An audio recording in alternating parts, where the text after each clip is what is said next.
Hey, and welcome to the Weed Out, where we weed out the bullshit and talk about the nonsense in our backyard. I'm Spencer Fox Peterson, as always, with my partner, Joanna May Booty. Hi, everyone. How are you doing today, Joanna? Doing well. How are you? Good, enjoying the spring weather, and happy to be moving forward, progress, and just want to welcome everybody to the show. And this week, as always, we're always trying to highlight uh, productive and progressive things in a way.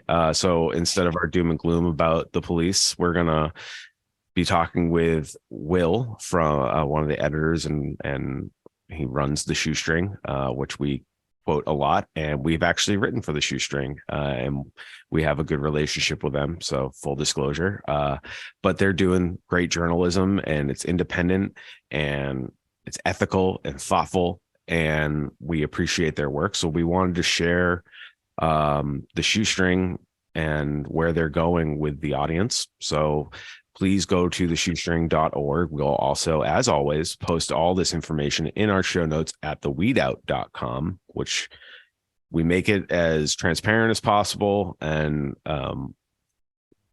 that's why we like independent journalists like the Shoestring, which is Will's going to tell us a lot more about it. So before I keep rambling on, Will, welcome. How are you doing today? And what's going on? Yeah. Hey, Spencer. Hey, Joanna. Thank you guys both so much for having me. My name's Will. I'm one of the co-editors of the Shoestring. We have a small crew, but we work pretty collaboratively on all the pieces that go out. As the sort of name implies, it's not. I think from a pretty scrappy beginning about 5 years ago, we've just been we made a website and just started publishing stuff. And I think as the years have gone on, we've gotten a little more consistent and professional. And we hope that the sort of journalism offer an additional perspective to some of the daily journalism that's happening with sort of disinvestment in local news across the country. We see, having a community-based, not-for-profit, not advertising-based model as something that is necessary to sort of keep our eyes on what's happening in the community. Thank you for being a part of the community, Will, for everyone involved. I know working like Spencer and I mentioned, we've wrote articles and we've worked, like you said, with a number of people when we're going through the editing process and getting things out. 5 years, I feel like, is an awesome amount of time that you guys have been around. Does it feel like it's been that long to you? Because it doesn't to me. I remember when I found you, I was so excited because it felt like a fresh of breath air.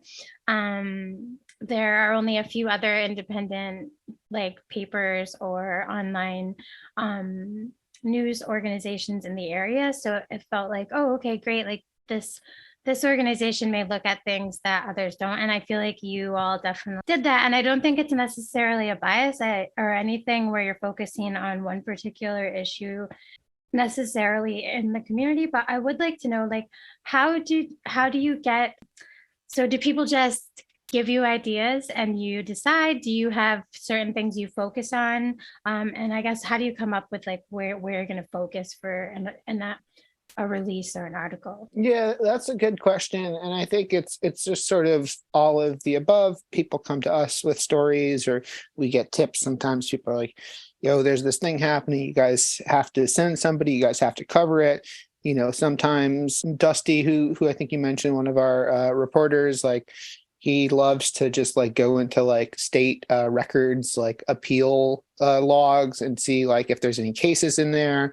We look for court documents in places like that. Shelby, another one of our reporters, is a huge public records nerd. And, the UMass privatization stuff, they emailed us a bunch of times. And we heard from them that way. But, we're in touch with people in the community, and they're telling us, what's happening. And we're just always trying to keep up with what's happening. But we're also, historically, something that we have tried to do consistently. And, I wish that we had the capacity and the resources to do this on a larger scale, but is to just follow like what's happening in like Northampton city government. We have done stories about Greenfield and Holyoke and East Hampton and some other places as well. But, just going to the meeting every week, you're like, oh, shoot, they have like a new contract with a weapons company that we didn't know about previously, or information tech company that is doing some shady things in Israel. Like, maybe we should look into this, but also like more mundane things too. Like, I think just like how money is being allocated to different departments, and like what federal money is coming into the municipality. I think that like if you start just like going to your meeting, which are long and tedious and oftentimes like pretty dry. The Northampton City Council in particular, has a talent for like a 6-hour meeting that goes until 1:30 or 2 in the morning. Sometimes hour 4 they like get into something interesting. And I think, and you don't always like know what's happening unless you like sit through it. People are experiencing things, in their workplaces or in their housing situations or police or whatever, and they inform us of that. And I wish that we had more resources to really just follow everything that we got. But the truth is that we are a small team that is comparatively like doesn't have the staff of some of the larger newspapers in the area. Thank you for pointing out too that we always talk about this in other episodes, that just sometimes going to a town meeting or doing a records request, and we have a few episodes on how to do those, really helps understand maybe what's going on in the community. And so you mentioned Shelby Lee. They're actually my cousin. Oh, no way. And I'm so proud of them for all the good work that they do. And they are one of the people that I'm someone who always just goes to town meetings once I am in a community, and they are very much like that. And I'm just so thankful that there's someone in East Hampton that like will pull the records, and Shelby will always let me know what they did and how they did it. So they're such an awesome resource, and I just have to give them a shout out too, because they're family. Yeah, and a great reporter, no doubt. Oh, fantastic. The last reporting they did on the use of force in East Hampton, I thought was phenomenal. People tend to think, and this is just something that I think, you'll find too, and it's not just the police. Like you said, you get you get to find out when you look in meetings like this, like where all the budgetary monies are going. And so I think it's important for people to realize that it's not just maybe a town like Holyoke or a town like Greenfield, where right now you see maybe 6-hour meetings like Northampton too. But there in Pittsfield there are issues, in East Hampton there are issues, in Northampton there are issues, in towns that seem really progressive, and sometimes other news organizations may not think to cover things there. And I really love that the Shoestring goes above and beyond in covering really all of the local communities. And like, I just want to say for those listeners out there that would like to, if you're someone who's out there and you have something about records request wise, please reach out to the Shoestring. I think that's how I got involved with Spencer, and we found Will and started writing articles. I think if you have some information and the editors and the Shoestring finds it interesting, and Will, please correct me if I'm wrong, they may have you write a piece for them. And that's something I really love too, that it shows people that anyone can step into this space and not necessarily become a journalist right away, but be almost like a real journalist on the street and find the information and report it to the community. And you provide that editing and that help and that platform along the way. So I would urge people to reach out to you for that. Yeah, absolutely. And I think, we definitely try to be as inclusive as possible, and to always take on new people. But I think that you're right. Like, anybody who's in the community should be present and paying attention to the community. If they have something that they think the larger community should know about, we would love to know about it. You should definitely drop us a line.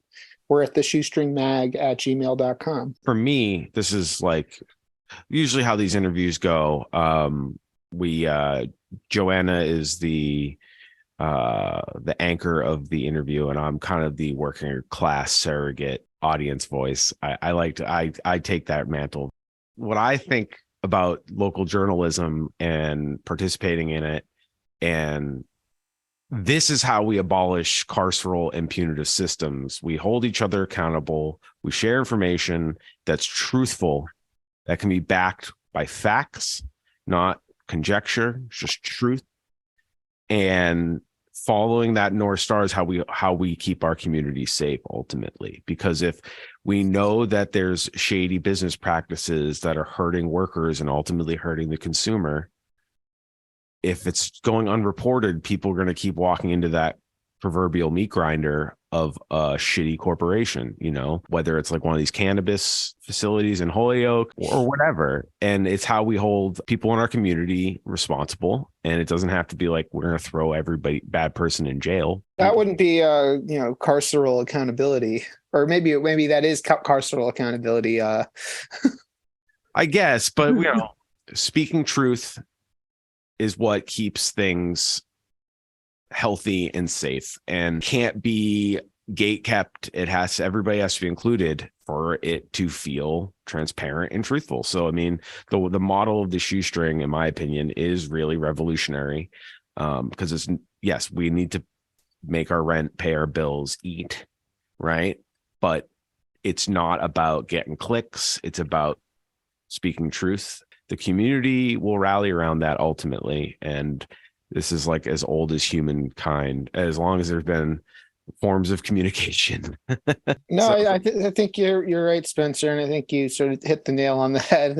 For better or for worse, we have never really been motivated by clicks. And just by, getting the stories out that we think are important. And I think one of the things that sort of surprises me of doing the sort of editorial work that we do is that, like, the pieces that you think are going to be like the viral pieces that expose a politician or whatever, people seem to ignore them, and then the piece that you think is just going to be kind of a not that popular go super viral. Of course, if Eric Sewer's involved, those pieces do extremely well. But even we have an episode about Eric Sewer, crash course from a worker's perspective, and it's that I don't want to give that man any more airtime. Thank you for doing the work on that and continuing to hold him accountable and his businesses accountable, along with other people doing work. Well, do credit where credit is due. I mean, the reason that he was in the news recently is because the city was holding him accountable. Right. Not some, everybody's independent journalists. Everybody's sick of him. It's like, it's the one thing that we really got, it's something that we really have common ground with some of the politicians in town with. I think everybody across every spectrum can agree, if they've spent enough time in Northampton, they're like, or the Valley in general. As a working class person, it's revolutionary to participate in truth telling. It's not about muckraking. It's not about, like, the facts are sometimes these things that are happening are genuinely awful and harmful to our psyche, our communities, individuals, and without some sunlight, it doesn't get solved. So thank you for sharing. And I encourage everybody to go to the shoestring.org, check out their work. Any sort of extra money laying around, they could use it. It helps everything, because we can pay people to eat and live, and they can do the work of digging through court documents and asking questions of politicians and sitting through town meetings. I'm grateful that town meetings are recorded, because I don't have time to sit through that shit. So, like, at the very least, shout out to, like, write your local town, even if you don't go to the meetings a lot, just write out to your politicians before every session, be like, keep the online forum, because these people want to, Holyoke's been trying to talk about getting rid of doing, limiting the online capabilities, not getting rid of it, but like limiting it. And it's an accessibility thing. So, like, at the very least, if we can just get eyeballs on it, maybe the next day, having it available as soon as possible, or not limiting people comment from a phone line, because that's how they keep us silent. Always advocate for more transparency, I guess. So that way journalists and other people can more efficiently do their work. There's other ways you can help us out. Sure, absolutely. So I'm remiss. This is an abolitionist based podcast, so I would love to hear more of your thoughts on Dusty's work regarding the Holyoke Police specifically, but also John McGee. Yeah, you guys want to talk about the? Yeah, I was hoping to because we focus a lot. Holyoke's government and police are just every day. It feels like every week, even Mass Live and WWLP, who spin it in the most neutral to positive view for the cops, and it's usually about giving them more money. It's every week, and I just applaud the work of Dusty for putting up with them, because Joanna and I have spent a lot of time trying to get records from Holyoke, and they're reluctant, to say the least. To say the least. I mean, I think the most recent piece is about the Holyoke cop who pointed a gun at his fellow officer's car. And the one before that was the complaints that had come in over the last 10 years, Will, where Is that the NEPM story? Yeah, I don't think that was sorry. Yeah, so that story came out in NEPM, and I think that the exposed kind of typical, you guys might be more familiar with the stuff that it exposed than I am. LAPDs just came out, and they basically ignore like up to like 6,000 complaints a year. Just straight up ignore. It's crazy. Yeah, and I think it's an interesting way to sort of have community safety if you're gonna, ignore complaints and that kind of stuff. Let me pull up Dusty's piece so we can talk about it. Oh no, we can talk since you're more in. You don't have to. We can speak more on his piece about the officer, the sergeant, I believe, that pointed a weapon at two detectives, whether in an unmarked car. I always joke that the whole thing, the reason that sergeant for pointing the gun is in more trouble, he didn't endanger lives, he endangered property. Because he pointed the gun at that was their excuse. Well, he didn't point the gun at the officers, he pointed it at the front tire or something. I forget the exact detail, but the reason they're not taking his gun license and his right to be an officer is because, well, he didn't point it at them, he pointed at property. And you're just kind of like, I don't know, if I was out waving my gun, I'm pretty sure my LTC is getting revoked. Sure. Yeah, I mean, I don't know if there's that much to add. Dusty was able to get the report via public records request, and we were the first one to sort of break the story. And I think that tell us about the reaction that you get when you publish a story like that. I guess is really we're really curious about, like, do you get a lot of clicks on it, for example, or what is the pushback from the official agencies that it's exposing? I mean, I think that official agencies in these types of situations, like, they don't like talking about this stuff, and like 9 times out of 10, they don't respond to requests for comment. They don't have anything to say. They're just like, either, I think something's under investigation. They're like, it's an investigation, we can't talk about it.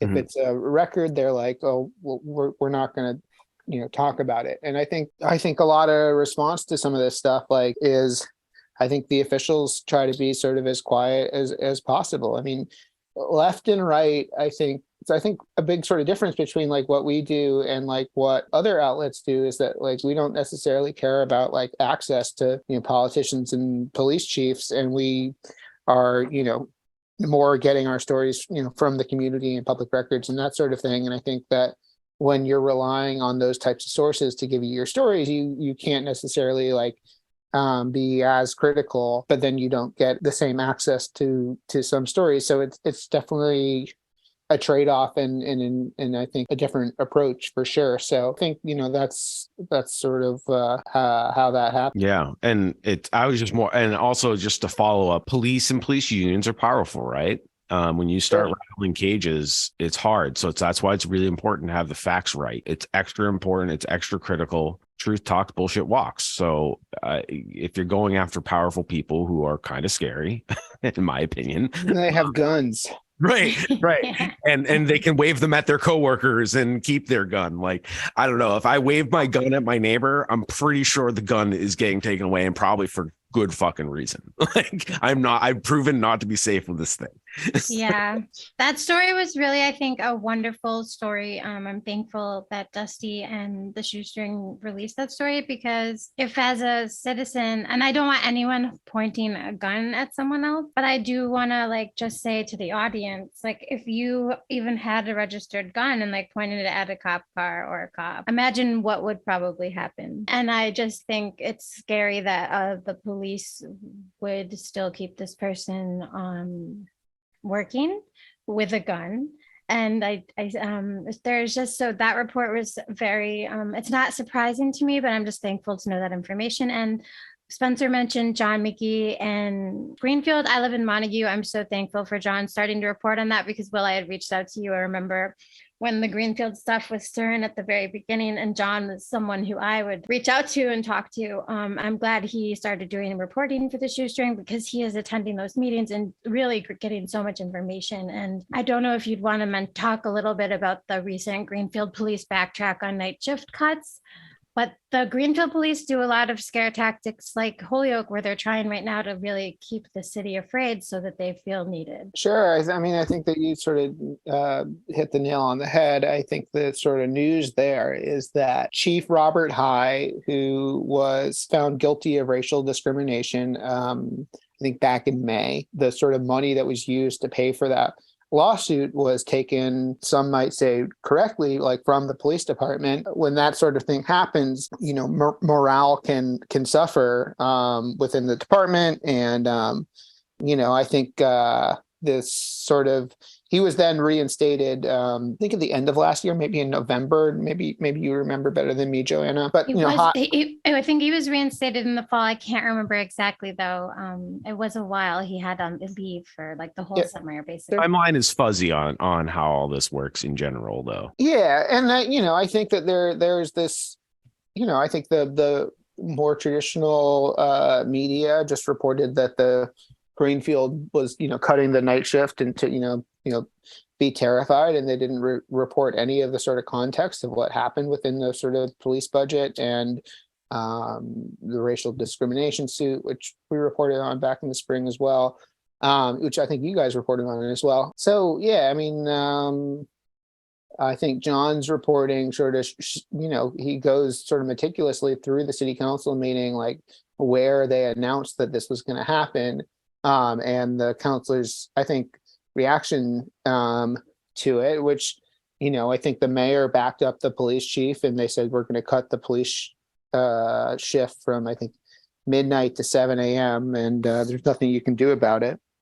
And, you know, I think city councilors complain that, you know, when something like this happens, the police, I think they're like, writes a blurb. It doesn't give us like any information about how they came to this decision. But if the library's budget changes, you know, they get a whole report, and that they get all this information to sort of inform their decision. But, you know, I think councilors rightfully sort of accused Chief High of making this decision in haste without a lot of information and sort of what happens. I'm going back to the report here. Yeah, I watched that meeting too, Will, and eventually I had to go to bed. So I was thankful that John, I could go back and watch it, and that John reported. But the counselors were very, I feel like they felt offended, and I would have too, because it's so much work as a counselor. And you'd assume that the chief of police in that leadership role would have thought through the process really sincerely. And the staffing issues that were coming up had like, he had known about them for a while prior. So it wasn't like a surprise that there were going to be people leaving the force, et cetera. And a lot of the counselors were very frustrated that they had to be there and be basically spoken to in the tone that they were, and given a plan that was really kind of not optimal at all. Sure. And I think something that like High said to the council in the night that he announced that he was, you know, cutting the night shift, was that like the information was already on Facebook. And I think, you know, as you're reporting on the Greenfield police using their Facebook page to sort of bully city councilors and bully the public into support for the police, like, I think one counselor said, I don't do my business on Facebook. And, the police department also acknowledged that many of their Facebook followers are not even residents of Greenfield. And we see this, I think, in Northampton too, where the police department sort of advocate for specific political policies, like, via social media, and not like in public forums that are as easily like made public if you're not looking for it. Hey, make a point on that. The amount of gaslighting Joanna and I have personally experienced talking to, whether they're police chiefs or local officials or all the way to state officials, about the role of social media. They and like, representatives of civilian oversight boards even have said something along the lines, we want to hear what the police have to say. So we want to hear directly from them. In my head, that's basically what birthed the weed out, is because when a civilian oversight board said that I will only listen to truth from them and not a third party, that's asking questions and digging up dirt. Like, I don't want to listen to media. My head almost exploded, because I was like, wait, what? We're just going to take their story, any entity story, doesn't matter what it is, and we're just going to run with it as the truth. That's how you're making your fucking decisions. And that's why you're advocating. And this police oversight audit that Holyoke, they're basically advocating that they need a bigger PR team. Yeah, I mean, I think that's a really good point. And I think, there was a sort of a similar thing happened in Northampton a couple of years ago. And this is like OG, like, 2018 Shoestring, but, the police chief wanted capital budget to expand, their suite of like riot gear to police, like, her words were to be used at like the Blarney blowout at UMass when they like provide assistance to other departments. She created this quote unquote like memo, justifying the use of these various police chief Jody Casper of Northampton to justify purchases, and it just did not line up to how those helmets and batons and shields and not stun guns. Tasers? No, not tasers. Those are stun guns. When they do like a little, it's like a rubber Bullet one? rubber bullet. Yeah. Okay. Yeah. And how all that stuff was going to be used. And the politicians were like, oh, she wrote a memo, this must be exactly correct. There's big discrepancies, and having reporters like paying attention to that stuff is, I think, really important. But, going back to Greenfield, I think during public comment, when High announced that they were going to get rid of the night shift, the public described the presentation as fear baiting, a hit job, a stunt designed to induce pain compliance. And, one person said that he covered a lot of ground and was kind of hard to follow with no supplementary materials. And one, I think, counselor said that, he isn't trying to solve this problem. He said he saw it coming for months and did nothing. Yeah, they have a lot of, and this is good time, remind people that there's not a grand scheme or conspiracy. This is about power and control of a budget. It's really simple. And we're dealing with entities that have been given a lot of power and money consistently, and they're used to this. So any pushback feels like a threat. And then in turn, they turn around and threaten the community, which these community members have clearly pointed out, right? And it's okay that you don't feel comfortable questioning these people, but this is like my shout out to anybody listening. Read, share, talk to your neighbors about local media, because they do this work. They're the ones that will help shape, and we hold each other accountable, and that's how we do it. I just cannot reiterate enough that it's really important to support local media, local journalists doing this work and highlighting these injustices and ways we can make the world better, and by listening to others and sharing their ideas. So, Will, again, can you just like plug where to go for everybody? Yeah. You can check out our reporting at theshoestring.org. We also have a podcast, which is a lot less consistent than the Weed Out. It's called Tripping on the Shoestring. You can search that on your podcast app. So check out the website. We're on Instagram, Twitter, Facebook, all that sort of fun, never boring social media. But honestly, like if you're interested in our work, the best thing that you can do is to go to our website, theshoestring.com, click subscribe, and just sign up for our newsletter. That just means that, like, if Facebook decides that, we're, that they want to kick us off their platform for whatever reason, that means you're still going to be able to hear from us. And that makes just sort of a huge difference in building kind of base building and staying engaged, because, we don't have any control over the algorithm, but we have a newsletter. And I think that makes a huge difference. We'll do a end of the year fundraising campaign, and that will be like a little bit annoying, but for the most part, we just send out like the work that we're doing to that same point, supporting the organization so that we can continue to do reporting and to pay people and to dig into things that are not being dug into otherwise, like a little bit of financial support, if you're able to, also helps. That being said, like, we don't put anything behind a paywall or anything like that. I was gonna say, please give the Shoestring money. They deserve to be here and helping us, and they deserve the funds that they need to do that. So if you're able to do and give anything financially, I know Will may not say it as loudly as I will, but please give them your money. And if you can't give them your money, please share, subscribe, like, follow, and give them a boost on those platforms so that people who may be able to give them funds can do so. And I just wanted to say about Greenfield, because it's actually a little bit of good news. After I recently heard, and I don't know if it's been reported, or will be reported by you, Will. So I'm sorry if I'm releasing something, but it's been reported already.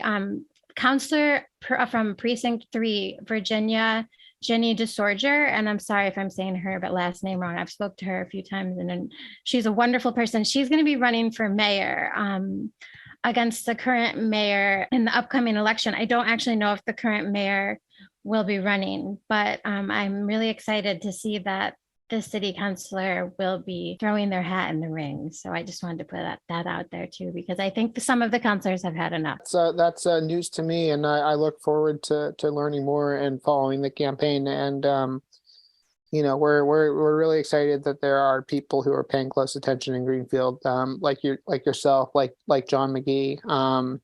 And we look forward to just continuing to follow the story. So thank you guys for hosting me, and I'm sure we'll talk again soon.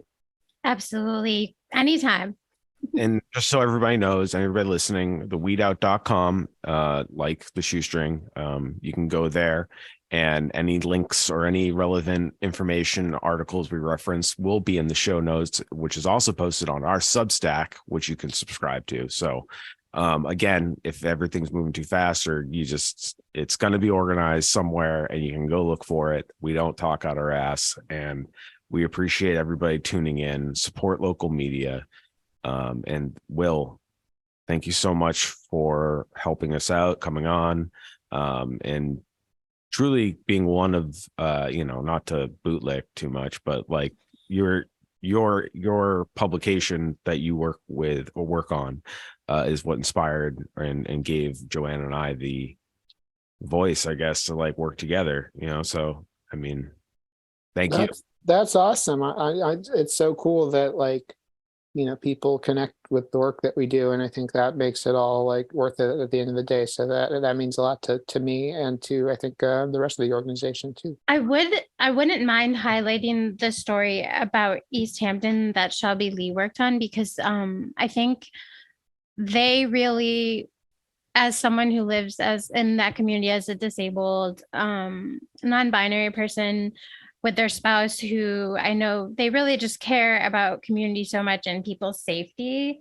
So I think when I read that story, and people who live in East Hampton and Northampton, you often think, if you're not someone who is subjected to use of force or the police because you haven't had any encounters with them, you may not know that these things are happening in your small town. Reading Shelby's piece was, like I said, I thought they did an incredible job. But I wouldn't mind if you shared a little about that and talked a little bit. Yeah, I think East Hampton is also home, or closer to home for you too, Will. Yeah, I live in East Hampton, so Yeah. it's been nice, getting to cover East Hampton more, and working with Shelby, especially on this piece. But as I mentioned previously, Shelby is just a wealth of knowledge and just very dialed into every tiny detail of what's going on in city politics. And I'll just say that in at least one case, maybe as this piece speaks to, I think they have a better idea of what's happening than perhaps even the mayor. So Absolutely. and I think that it's important to have that type of perspective. As far as like what the piece reveals itself is that there's sort of discrepancies between how the police is using force and sort of like what happens on their incident reports versus like what gets reported as part of the department's like use of force policy. So what Shelby did was request incident reports. Well, I think what they did first is they requested like the department like log of use of force, and then went and requested the specific incident reports and found like pretty dramatic discrepancies between the two things. And the piece sort of digs into the details. I think read the piece to understand it better. But I'm just going to read couple paragraphs here.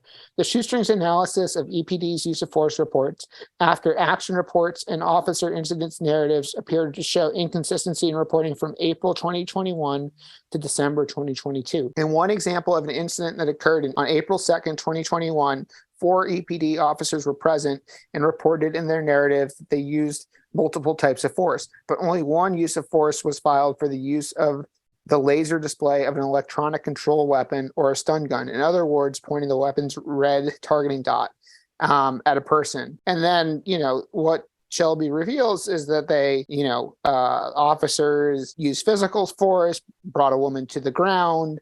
They also pushed someone into another room, and then there was another stun gun display. So what sort of got reported as part of like the department policy was a lot less than the force that they used. And sort of this sort of use of force policy that Shelby is reporting on was part of a suite of police reforms that came in the wake of the George Floyd related uprisings 3 years ago. So I think paying attention to sort of how the dust has settled from that, and I think we're going to have more reporting sort of in that similar vein coming up, but sort of reporting like how the dust has settled from that, and sort of politicians were like, oh, we're going to sort of change how things are done, and in reality, like there are still many of our readers and many people in the community think that there's more that needs to change. So, following that story and,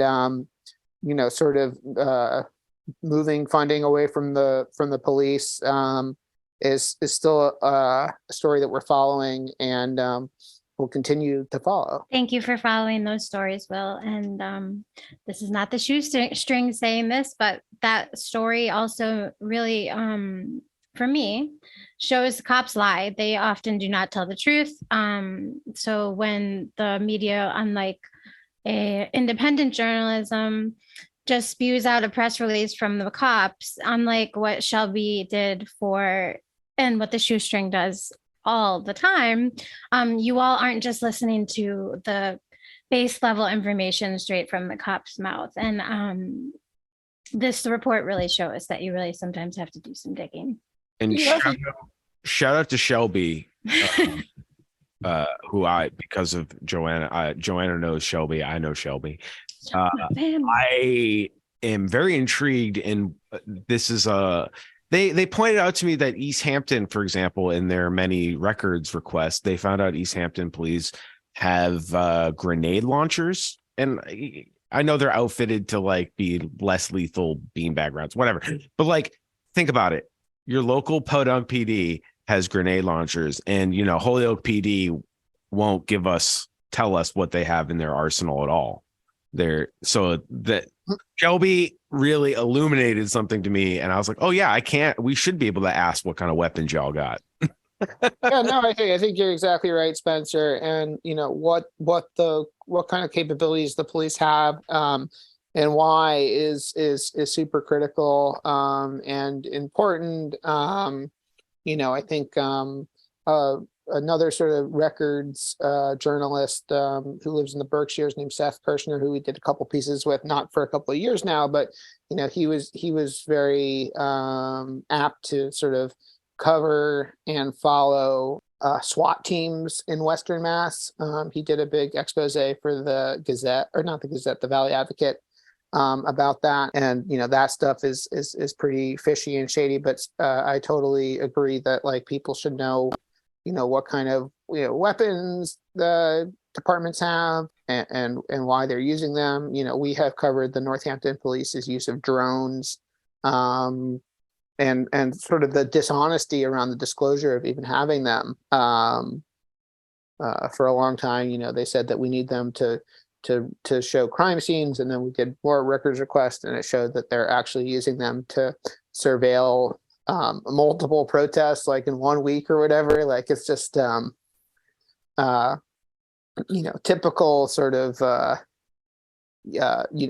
not super surprising that that's how they're using them. So Will, before we wrap this up with you, we kind of would love to know where the Shoestring's heading. So if you could just give us a quick wrap about that, that'd be awesome. We did a lot of work to just grow our organization. We took on a fundraising person, Sherilyn, who has been really helpful. My colleague, Brian has done a lot more within the organization, and we started working with Dusty, and we assembled a board of advisors, and we got affiliated with the Institute for Nonprofit News. We got a fiscal sponsorship, which allows us to take tax deductible donations, and we've just done a lot of just sort of strategic planning and boring nonprofit stuff that has allowed us to imagine being able to continue to fund and do this work, not just completely on a activist burnout kind of level. So that has been really exciting and gratifying, and I think that going forward, we hope to maybe raise a little bit more money so we can, just continue to, do the journalism that, I think has impacted you guys and we think is very, important for the community to have. So I think that, going forward, we would like to just see the organization continue to grow in a way that allows us to do more reporting. That's, I think, our only goal. We're not hoping to, become some part of the nonprofit industrial complex or whatever. But, I think just kind of figuring out how to navigate that has been, what we've been working on. Check us out on the computer or the phone, wherever you get your information feed. Yes, please check out the Shoestring and please give them money. And thank you to all, I would consider them my colleagues who write for the Shoestring, who do great work there. Thank you so much for all you do. And thank you, Will, for all you do. I really appreciate it so much. Yeah, thank you guys too. Such hard work. No. And thank you guys for doing the podcast and for having me on. And, I hope the episode is a good episode, and thank you for having me. Yeah. Thank you very much for being our guest. And as always, we'll continue to be in touch.